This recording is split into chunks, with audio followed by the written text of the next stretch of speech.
Let me go from 1954 back to your birth, your beginnings. You said last night, described the move of the family to Illinois initially, but take us back to your early days. What do you recall of the very, very early days of life, the circumstances in which you lived, your mother, father, and so on?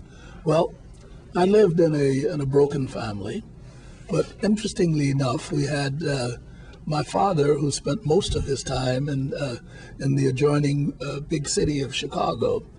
When he was in Robbins, where we grew up, the little town outside of Chicago, he lived with his father and my grandfather in the house next door. We youngsters lived with our mother in the house on the next lot. And there were nine of you. That's right, nine total of us. 4 brothers, 4 sisters, that's right, myself. and you. That is correct. We lost one of the sisters very early. In fact, so early I can barely remember her. But in any case, this was an impoverished, small bedroom community. I think I mentioned last evening that the houses were built by the residents themselves. Yeah, so in spite being impoverished, at least they had not only the wherewithal, but the drive to build these houses. Exactly. And the people in the community cooperated with one another. The men from other families came to help families as they started to build their homes. There was never a case where we went hungry, for example. If you as a youngster happened to be in the yard playing with the kids next door or even down the street, when their mother decided that it was time to eat, she didn't just call her children in. If there were other kids in the yard, she would herd them all in the house. I recall specifically a lady by the name of Mrs. Adams, lived a few doors from us. Whenever I was in the yard playing with her kids, and I was always happy when it was dinner time, because she would insist that I come in and eat with them. I would, of course, out of politeness, I would say, "Oh, Mrs. Adams, I can't possibly do that." And she would say, "You get yourself in here and sit down at this table, young fellow. We have enough food for everyone." And conversely, the same thing would happen if the kids were in our yard and Mom would decide that it was time for us to eat.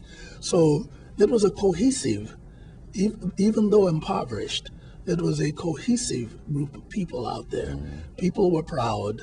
They worked together and tried their best to look after each other.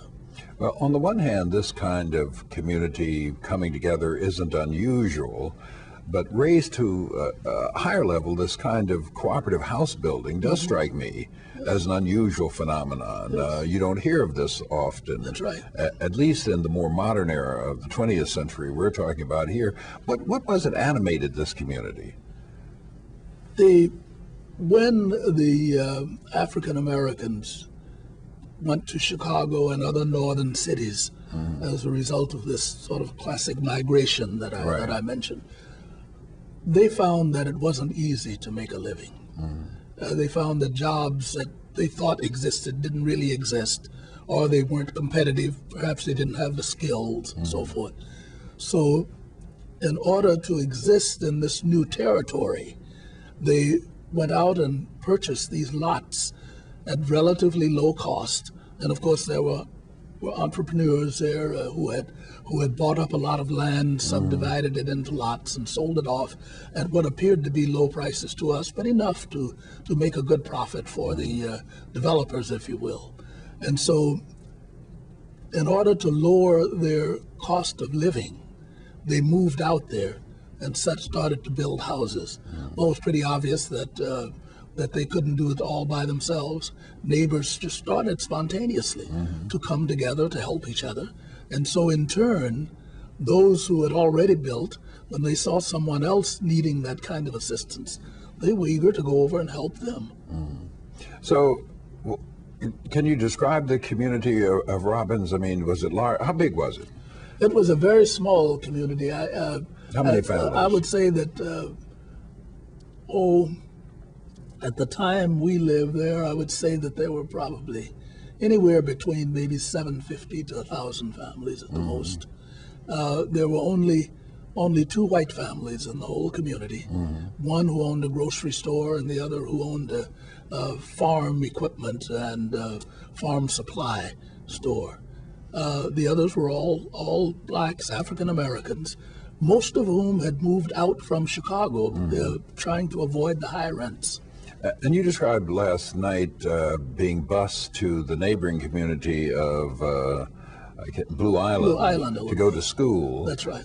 The bus waiting at the end of the school day until every single black student was on the bus, so that none of you would be left behind. Yes. So I'm getting a picture of a black community surrounded by whites. That's exactly what it was. So on the one hand, you're living in this community where everybody looks like you. That's right.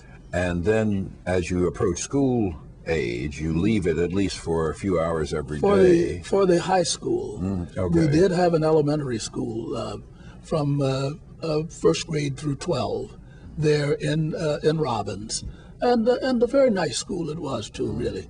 But we did not have a high school. So when we reached high school age, we had to be bused to this town of Blue Island. We were accepted in the classes, but there was no effort to make sure that we progressed well. If there were activities that would extend into the evening hours or into hours on at the normal time for schools, we were usually discouraged from joining in those. I remember specifically that I was always interested in rifles, for example. That practice normally took place after hours. So I was politely told, well, maybe you might want to look at something else. This might not be the thing that you'd want to do. When I talked about getting into business, I wasn't encouraged, shall we say. Not flatly told no, but not encouraged to take business courses, even though I wanted to do that and took as many of those as I could.